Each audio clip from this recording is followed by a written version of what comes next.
বাংলাদেশ দল পাকিস্তানের কাছে হেরে গেছে 11 রানে এবং এই জয়টি পেলে আসলে বাংলাদেশ ফাইনালে খেলতে পারত। একটু মন্তব্য মানে জাভেদ ওমর বেলিম গোল্লাকে যুক্ত করে নেব, একই সঙ্গে মাসুদ কামাল ভাই আপনার একটু মন্তব্য আশা করছি। না, এটা আসলে আমরা যারা দর্শক আমরা তো খেলা বুঝি না এবং পুরো খেলা দেখারও তো সুযোগ হয়নি। হ্যাঁ, না তবু শুরু থেকে দেখছিলাম। তো মানে আমরা তো অত বুঝি না খেলা, তাই না?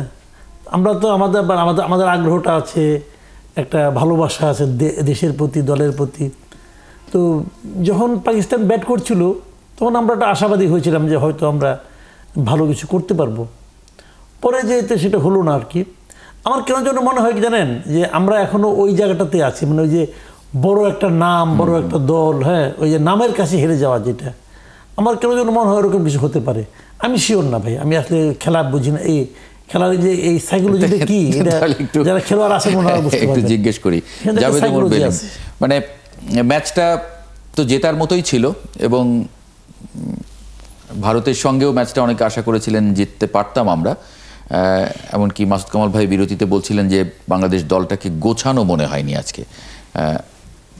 মানে বিশেষজ্ঞের দৃষ্টিতে আসলে কি দেখেছে, কি বলবেন আপনি? যদি এক বাক্যে বলি, ভেরি ডিসঅ্যাপয়েন্টিং ব্যাটিং আমার কাছে মনে হয়। আমি সবসময় বলি যে যখন আমরা ইন্ডিয়ার সাথে খেললাম তখন আমি আগে একটা শোতে গিয়েছিলাম, বলেছিলাম যদি ইন্ডিয়া খারাপ ক্রিকেট খেলে আর আমাদেরকে ভালো খেলতে হবে তাহলে জয় পাওয়া সম্ভব। কিন্তু ওই জায়গায় আমরা ইন্ডিয়া খারাপ ক্রিকেট খেলেছে, কিন্তু আমরা কোনো জায়গায় ভালো ক্রিকেট খেলিনি, স্পেশালি ব্যাটিং এর কথা বলি।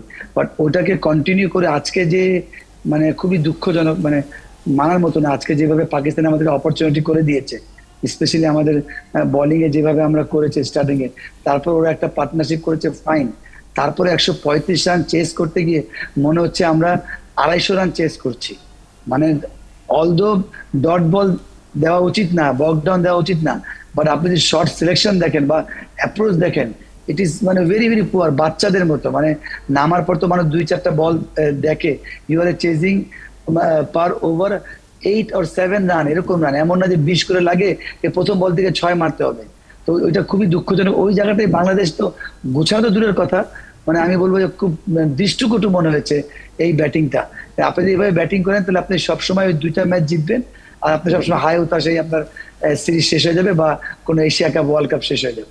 জি, মানে এটা কি মাসুদ কামাল ভাই যেমন বলছিলেন যে মানে এটা নামের কাছে হেরেছে, মানে পাকিস্তান অনেক বড় দল, অনেক দেখেন আজকে কিন্তু নামের কাছে না, কেন পাকিস্তানও ভালো অবস্থান ছিল। ইন্ডিয়ার কাছে আমি মানলাম কি বাংলাদেশ ব্যাটিং করছিল, কখনো চিন্তাই করে নাকি এই ম্যাচটা আমরা জিততে পারি, ব্যাটিং দেখে মনে হচ্ছিল।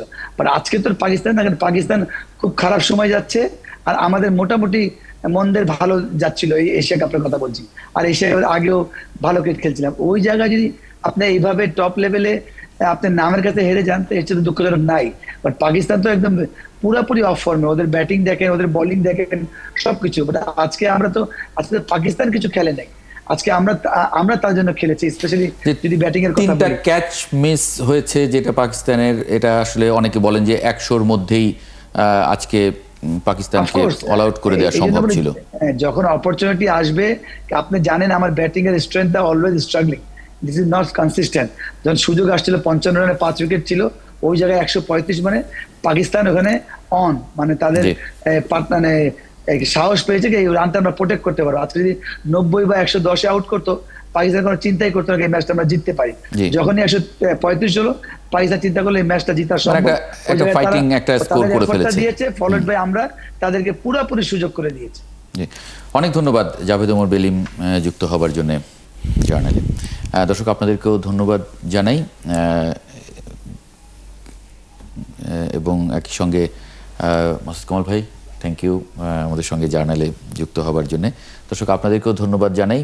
আগামীকাল একই সময় জার্নাল দেখার আমন্ত্রণ জানিয়ে রাখছি, সঙ্গে থাকবেন আশা করি।